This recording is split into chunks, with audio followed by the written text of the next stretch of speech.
on the 26th of September 1889. An horrific discovery here in the town of Bury would shock the residents to the core. But who was the person who was discovered, and why was this discovery so shocking in nature? Now this, my friends, is the horrific tale of George Gordon.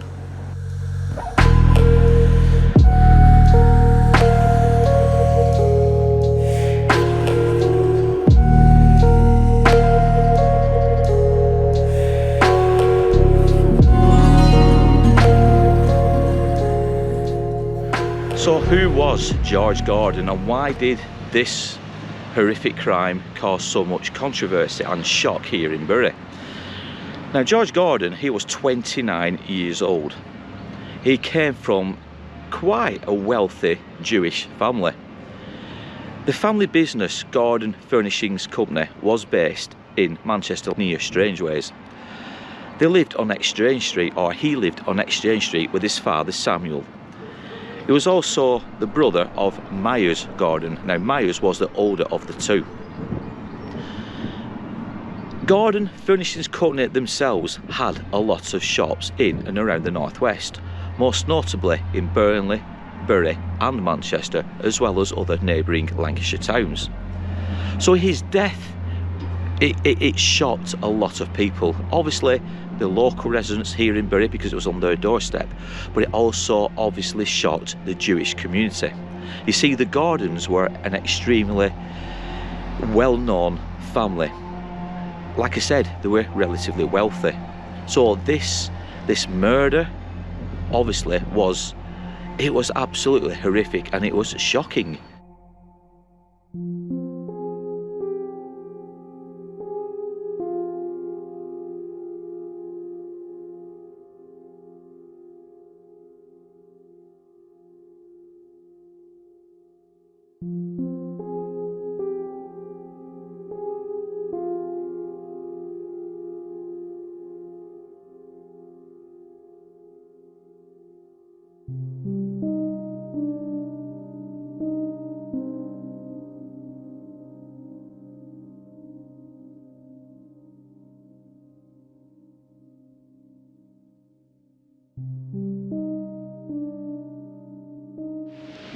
William Jukes, he would meet Goldstone, Fabian Goldstone, at the entrance of the railway itself, at the station, and he would go to 39 Bolton Street, and obviously the shop where Jukes worked.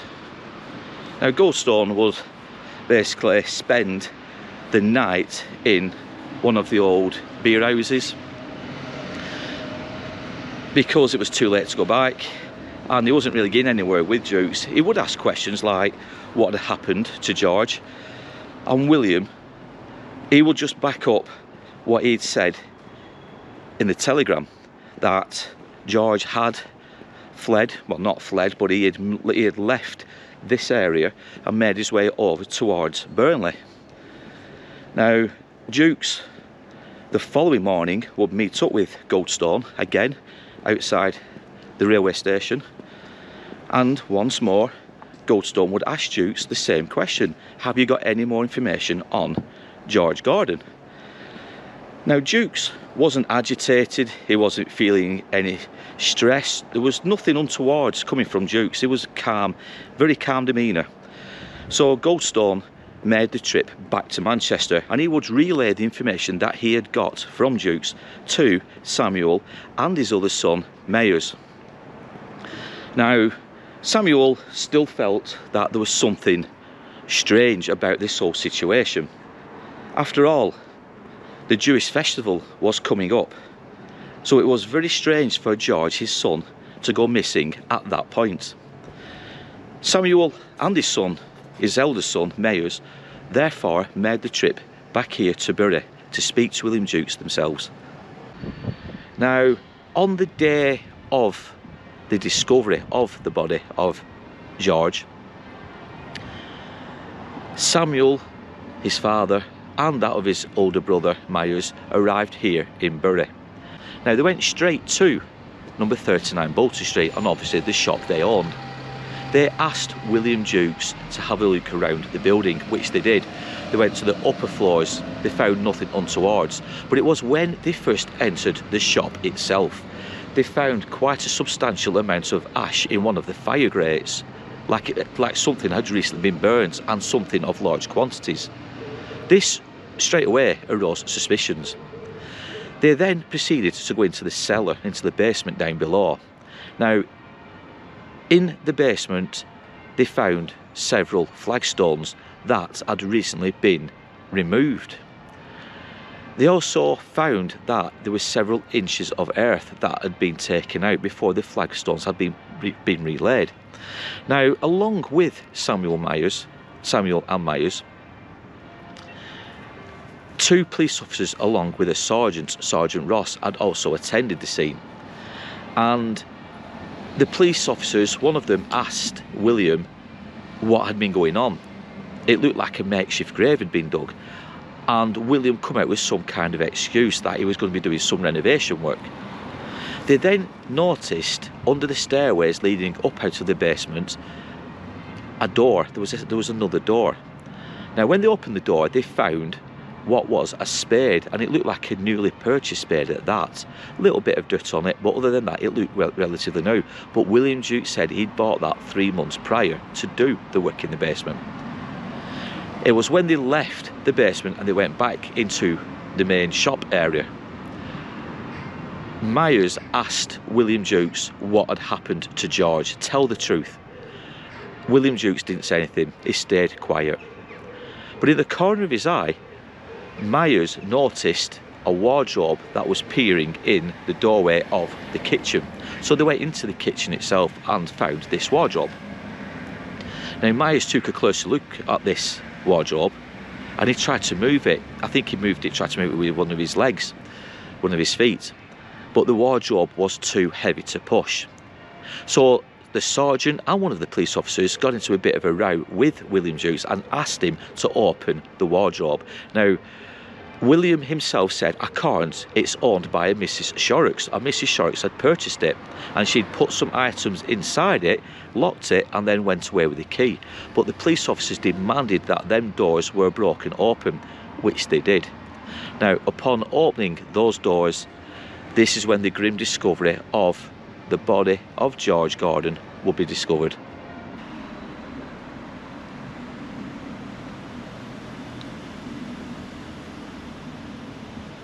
Now, William Jukes, he was a 28-year-old native of Burton-on-Trent, and he had moved over to the northwest of England round about 6-7 years before these tragic events unfurled.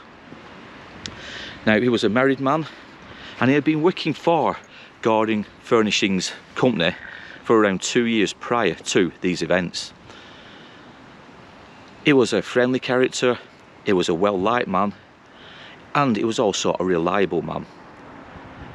Now, on the day of these tragic events, he had telegrammed a message over to the Gordon Furnishings Company, who were based in Manchester and close to Strangeways. Now, something arose the suspicions of George Gordon, and George Gordon felt there was something not quite right. Now, like I said, William Jukes was always prompt with the accounts. Every month he paid his dues. Every month the accounts always tied up well. But recently these accounts have started to go a little bit strange. Something quite wasn't adding up, literally. So George Gordon made the trip here to Bury, and he arrived here about 9 o'clock, around about 9 o'clock, 9:30 on the 25th of September. Now, when he got here,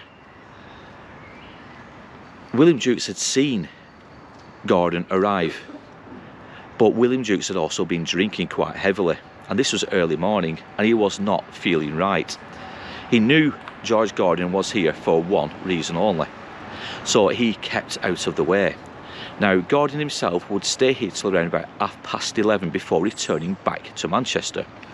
Now, this gave Jukes time to sober up a little, and it was during that morning Jukes went back to his shop at number 39 Bolton Street. Now, later on that afternoon, Gordon arrived back here in Bury at around 1 PM. words were said. Gordon was not happy that Jukes wasn't there during the morning, and he had wasted 2.5 hours of his time. Now we know from the newspaper reports that William Jukes and George Gordon, they got on okay, but Gordon was a difficult man to get along with. He was a difficult boss, if you will, and a lot of people had fallen out with him. Now something transpired later that afternoon which would lead to the death of George Gordon.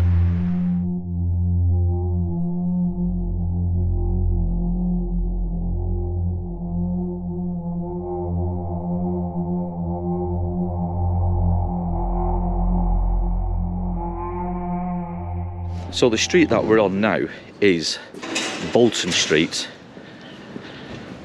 and we do have a photograph from around 1904. It's a postcard, but it does have some interesting features that we are going to use to line up some shots. But this postcard will give us an indication as to where the premises of Gordon Furnishings Company used to be, and obviously where William Jukes worked and where the horrific crime took place. So if you stand round about here, the building on our left, and I'll put an arrow over, it does have an old gatepost, and we can line that gatepost up with the photograph, the postcard from 1904. And then to the right you have the cobbled road. Now if I put another arrow over the postcard, it will show you roughly where the building of Gordon Furnishings Company was. And as you can see, it's just there.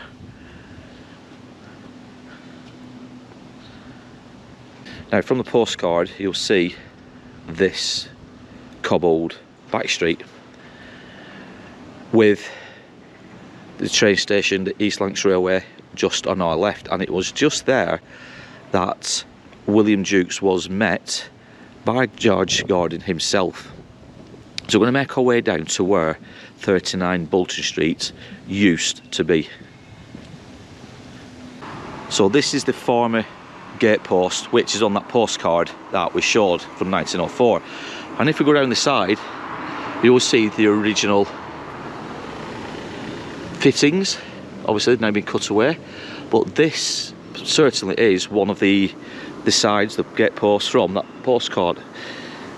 And just to our left is the actual car park for the East Lancs Railway. Now where this gentleman has just come out is where William Jukes would have met George Gordon over that 2-day period back in 1889, so they would have met somewhere around here. And this is the East Lancs Railway. It's changed quite a bit over the years. Obviously the top section has been removed and everything else, but a lot of the buildings that you see in and around this location have remained in situ for all these years. There's a couple of these which are the same, and then you've got some modern builds further down. And just below us is the East Lancs Railway Station with training.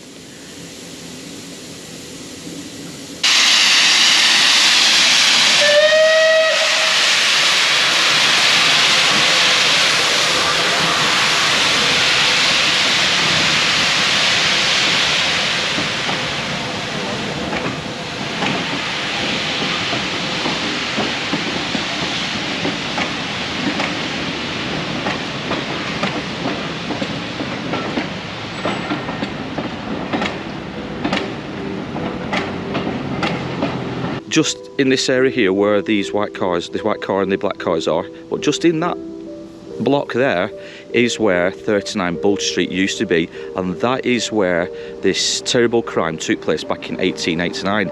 And it is there where the shop owned by George Gordon and his father Samuel used to be in situ. Now as you can see, it's all changed and is now, it's like a public baths, it's a leisure centre, but it is there from the OS maps where that building used to be.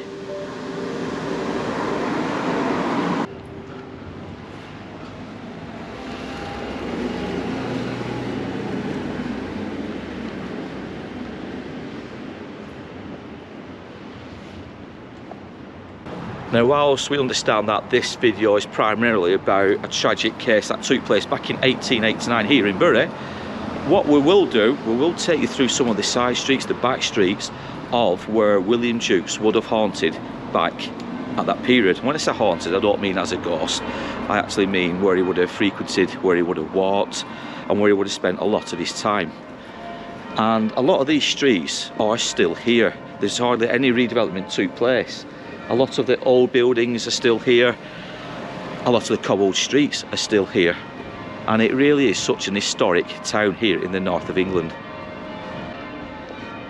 Now, one street in particular is the one we're walking up now, and I've just been looking for a street name and I can't find one, so I'll have to try and look on the maps when we get home. But just around here you can still see some of the old buildings, and like I said, the cobbles are still here, and it's good to see that a lot of this remains untouched. I mean, albeit the buildings may look a bit grubby in places, but still the history's still here.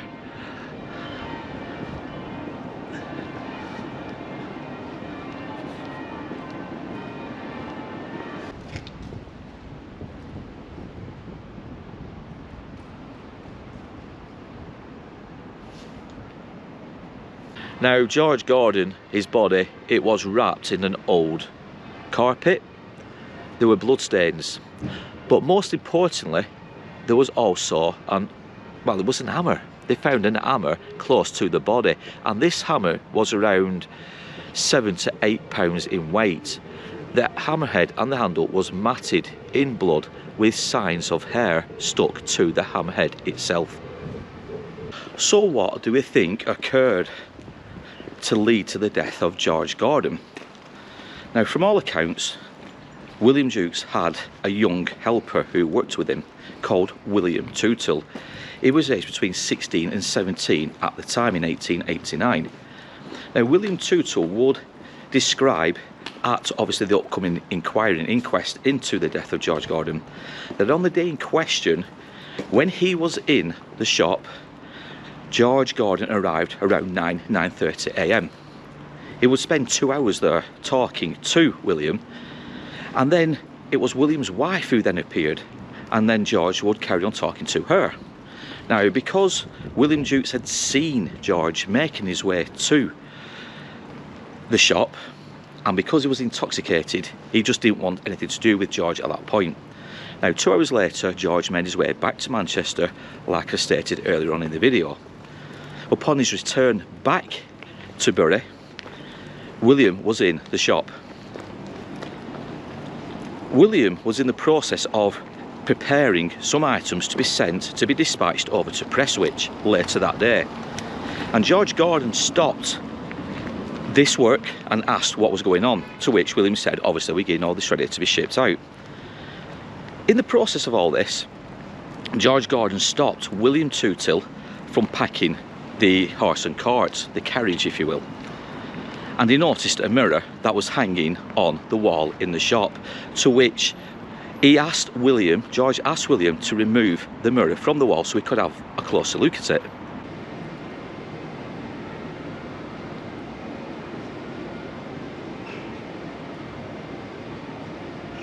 Now, also working with William Jukes was another young boy.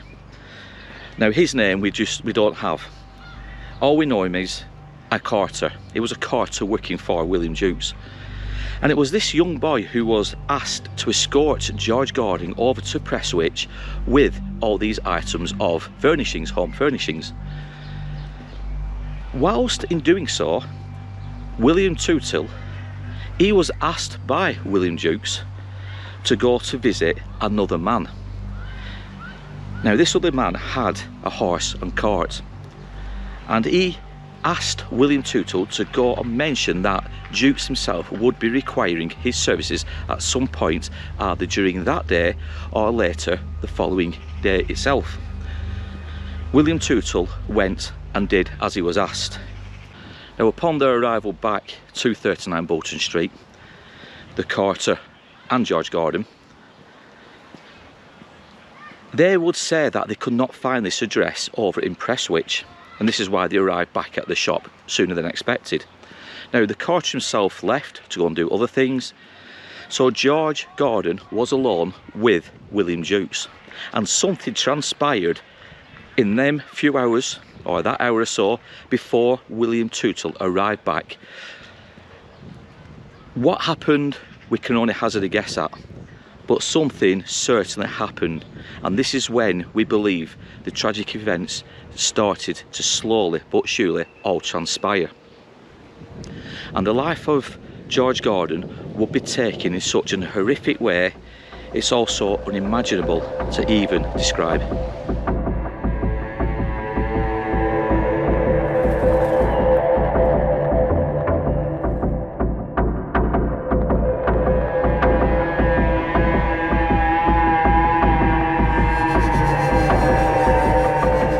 The inquiry would go into depth about the discovery of George Gordon and how he was found. And William Jukes himself would admit to hitting George on the head once with the hammer that they found alongside the body in the wardrobe. However, the autopsy, the post-mortem results, would say differently. George Gordon wasn't hit just once around the head, he was hit dozens of times, not just on his head but also on his body. The attack on George was so ferocious. He had a broken skull, he had a fractured jaw, his eye socket on the right hand side was badly bruised and mangled, he had several lacerations to his head, throat and upper torso. This wasn't just one hit on his head, this was a brutal and savage attack on George himself.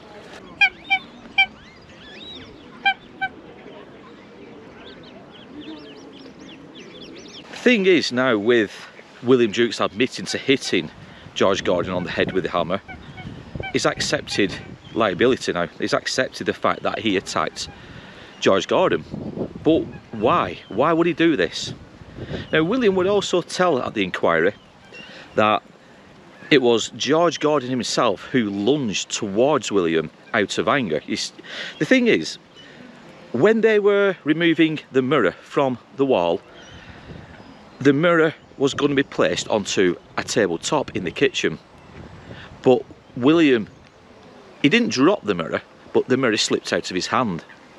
And it caused the glass to become dislodged from the frame itself. And this enraged George Gordon. And George was calling William all the names in the sun. He was really going on at William for being stupid and for being basically a liability. After all, he was annoyed the fact that William hadn't been there at 9 o'clock that same morning. So he's already annoyed and angry over that.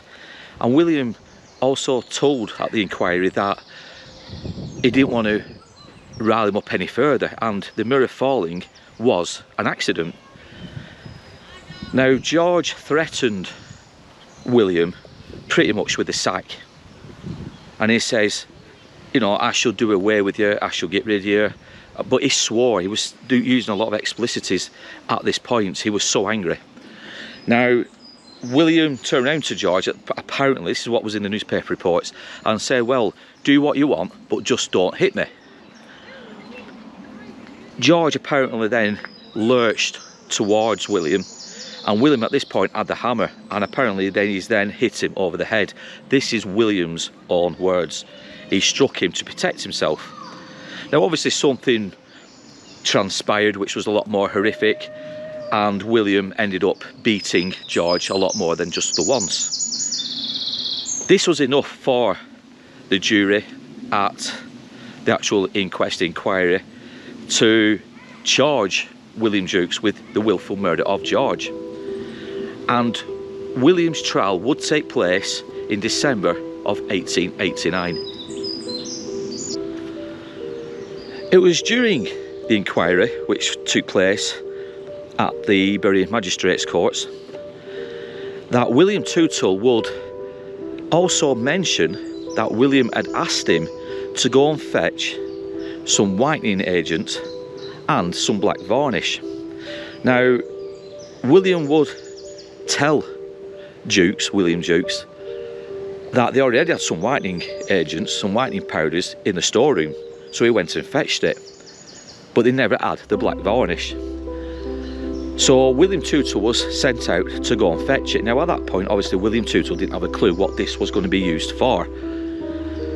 We now know that these two agents, the powder and the varnish, was going to be used to cover any possible evidence of something untoward occurring with George Gordon and William Jukes. Now remember when we were talking about when Samuel Gordon and his eldest son Myuu arrived at 39 Bolton Street and the shop, and how they noticed the fire grate had a lot of ash inside it. This fire grate had also been recently painted. Now obviously it was painted with that black varnish that William Tootle had been asked to go and fetch. But the ash in the fire grate, it would all come to light, was indeed the accountancy books from 39 Bolton Street. William Jukes was obviously hiding the fact that something had gone wrong with the accounts. Now I'm not saying William Jukes was doing anything deceitful with the accounts, but perhaps something had gone wrong and he'd either miscalculated something. We don't know, but we do know that the ashes and the loose papers in the fire grate itself, in the fireplace, were indeed those from burnt accountancy books. With William Jukes now in police custody, the police did a search of the premises at 39 Bolton Street, and it was evident that a struggle had occurred in the kitchen area. It seems that blood splatters were found on and near to the fire grate itself. Blood splatters were also found on the wall and on the stone floors.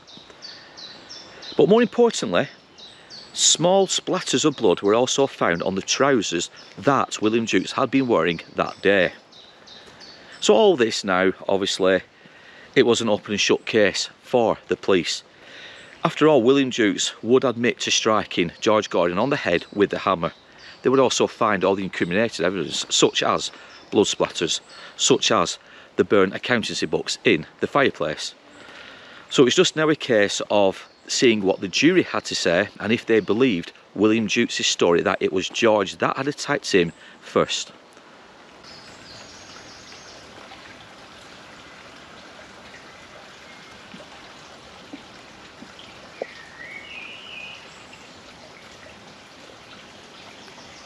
The wardrobe that was used to hide the body of George.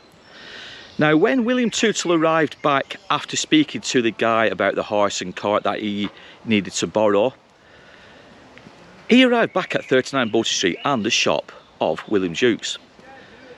William Jukes then asked William Tootle, the young boy, to go upstairs and to help him fix the lock on the wardrobe itself. Now William Tootle did as he was told, and he went upstairs with William Jukes and to where this wardrobe was. They fixed the lock and they put a lock on it. William Jukes then asked William Tootle, said the young boy, to help carry the wardrobe downstairs and place it in the kitchen, which they both did. Now at the inquiry, William Tootle would say that it was almost certainly empty when he out-carried it downstairs. It wasn't heavy, it felt manageable, and they managed to carry it down these stone stairs down into the kitchen. He also remembers leaving the wardrobe standing erect in the kitchen itself. However, he would also mention that on the afternoon of the 26th of September, which was a Thursday, and when the police had discovered the body of George Gordon in the wardrobe, William Tootle was there and he saw everything that was happening, and he would recall seeing at that point the actual wardrobe lying on its back in the centre of the kitchen floor. It wasn't like that the day before. It was stood up. Like I said, it was erect and stood up. So something had happened at some point late evening, early hours of the following morning, and the body of George Gordon had been moved from one location to the kitchen and then placed inside the wardrobe. Now, William Jukes, when he was approached by Mayors Gordon and Samuel Gordon on the day of discovery of George, the body of George, William Jukes denied any knowledge of it. I know nothing about it, but I can tell you more about it, if that makes sense. But this is what he said: I didn't do it, I know nothing about it, but I will let you know more about it. Really weird and bizarre thing to come out with. So straight away, William Jukes was admitting to knowing more than what was going on. Really bizarre thing to say, but I guess you could say that he had been caught out. He'd been caught red-handed. The trial of William Jukes took place on the 4th of December 1889, and it would take place at the Manchester Assizes. Now, the trial itself didn't last too long. After all, they had the confession, the testimony from William Jukes himself. They had the evidence in the form of the burnt accountancy books, as well as obviously the blood splatters in and around the premises and on the clothing of William Jukes. After all the witness testimonies had been made and the jury had heard enough, they would be dispatched into the quarters, and it would take them just 13 minutes to come to a decision: the willful murder of George Gordon. So with the guilty verdict coming through, the judge had no option but to impose the death penalty on William Jukes. Now, his defence team would try to go down the route of mercy, try to be merciful. After all, the jury did come back and agree that perhaps George Gordon himself had attacked William and William had acted out of self-defence. But personally I think it was the fact that William himself had mentioned that he had struck George once on the head, knocking him unconscious and obviously killing him with that one blow. But I personally think, because of the nature of the injuries sustained to George Gordon, I think the judge himself didn't quite believe all of what William Jukes was saying. He may have believed that he was attacked first, but the attack on George was more severe than what William was trying to imply. The judge, like I said, he would give the death sentence. He would hand out the death sentence. And it was on the 24th of December, Christmas Eve in 1889. And just after 8 o'clock in the morning, William Jukes would be hung inside Strangeways Prison. James Berry was the executioner. Now, on the morning of the actual execution, from all accounts, it was a wet and miserable morning. The sunlight had barely broken, such was the thickness of the cloud. And there was a lantern that was dangling, that was suspended from the gallows itself. And even that light, from the light itself, from the lampshade, from the candle, it didn't light up the area. And it continued raining up until the moments, and shortly after, William Jukes was sent into eternity. The trap doors were open beneath him and he fell. The drop itself was 5 foot 6 inch, because William Jukes was a smallish character. So the drop itself didn't have to be that long. On the eve of his execution, William Jukes wrote a letter to his best friend, thanking him for visiting him in prison and for being there throughout his ordeal. But he also showed a lot of remorse in the letter, and he would basically go on to try and get through to future generations and hope that they don't make mistakes the same as what he had done, in that he loved drinking, and it was the drink that kind of led him to do what he did. Now, he wasn't going to blame drink for it all. He took full responsibility for his actions, but he would later go on to say that he wasn't fully aware of what he was doing, and he didn't know the full extent of the trouble he'd caused and the death of George Gordon. And apparently he spoke to his wife quite a few times leading up to his execution. She would come and visit him in prison, but it was a letter to his best friend that I think is the most revealing. Now, the letter itself is quite long, so I'm not going to read it all out here, and what I will do, I'll put a display over and I'll pause it for a few seconds, or you guys can pause it and try to read it the best you can. But the letter itself does have an insight into the mind of William Jukes, obviously when the crime took place and his incarceration in prison waiting for the day of his execution. We have been in touch with the Jewish cemetery in Crumpsall in Manchester. We've emailed them twice during the course of the last week asking for more information on George Gordon. We know he is buried at the Jewish cemetery over, like I said, in Manchester. We know for a fact, we've got records of where he is buried. Unfortunately, we've not had a single reply from anybody at the cemetery itself. Now, we understand, obviously, it's a Jewish community. Religions have different interpretations of storytelling, and perhaps this kind of story is something they don't really want to be associated with. I don't know, I'm just throwing it out there. So we're not going to take it personally that these people have never replied to us. It is frustrating because what we always try to do with these tales is visit the graves, the final resting places of the victims included in this story or involved in this story. But I'll just interrupt you there. It is a Saturday and they don't work on Saturdays. It is, but they have had all week to contact us. Yes, to let you know, yeah. They could have easily emailed us just to say, look, you know, yeah, you can come down, his grave is here. However, the cemetery itself isn't open to the public at the weekends. I understand that, but we just haven't had a single reply to the 2 emails we've sent. So unfortunately, we can't take you guys over to Crumpsall because it's a fair trek for us, and if we get there and we can't get inside, it's just a wasted journey. It's not nice, it's awful. I don't like it when people don't reply, but I can kind of understand in a way that this might be the kind of story they just don't want to be associated with, which is fair enough, I guess. Now, that is all from here in the town of Bury and the horrific tale of William Jukes and, of course, George Gordon. George Gordon being the victim throughout all of this. Now, if you enjoyed this story, you enjoyed the way we tell these stories, comment down below and tell us your thoughts. Have you heard the strange yet true case of William Jukes? This is the first time we've filmed a video in Bury itself. There's been 1 or 2 places we couldn't get to because it's an early morning and there's 1 or 2 people, especially children, in the areas we needed to go, and we will not film when there's children around, as you can hopefully understand why. But we hope we've done the story of George justice. He may not have been a well-liked man himself when it comes to being a boss, but we're talking early to late Victorian times when bosses were a lot more stricter, they're a lot more ruling with an iron fist, and they just wanted to make money. So that's no excuse for the attack on George. I do understand that.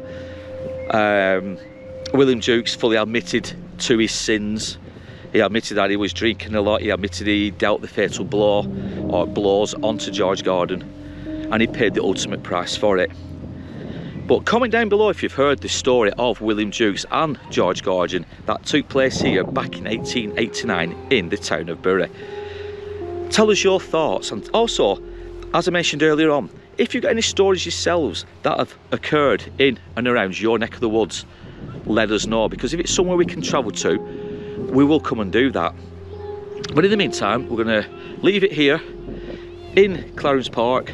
We're going to go home, we're going to edit this video and prepare for the next one. But in the meantime, guys, as I always say, we want you to stay safe, always stay curious, because you don't know what's out there.